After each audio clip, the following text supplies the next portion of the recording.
शेतकऱ्यांना कर्जमाफी देण्यावरून सलग दुसऱ्या आठवड्यात दोन्ही सभागृहात प्रचंड गदारोळ झाला। इतका की पहिल्या विधानसभेनंतर विधान परिषदेचं कामकाज दिवसभरासाठी तहकूब करण्यात आलं। शिवसेना आमदारांसह विरोधकांनी वेलमध्ये उतरून जोरदार घोषणाबाजी केली।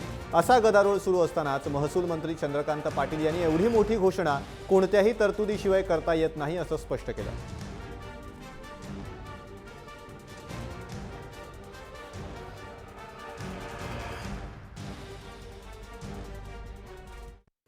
कर्जमाफी कधी करायची हे कशासाठी आपल्याला मला सांगा की सगळे इथे खूपच दिग्गज माजी मुख्यमंत्री नारायण राणेंसहित सगळेजण इथे बसलेले आहेत।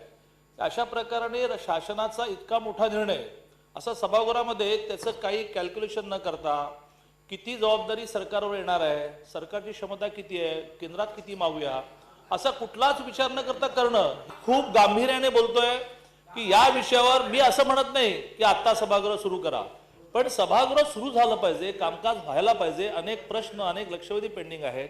हा विषय इतका मोठा आहे की असा ॲब्रप्टली ठरवता येणार नाही आणि माननीय मुख्यमंत्री महोदयांची याच्यावर तयारी आहे। सभागृहातल्या सगळ्या विरोधी पक्षांनी बसावं आणि याची प्रॅक्टिकॅलिटी आणि त्याचं प्रॅक्टिकल टाइम टेबल हे ठरवण्याची आवश्यकता आहे आणि ते ठरवून माननीय मुख्यमंत्री महोदय सभागृहामध्ये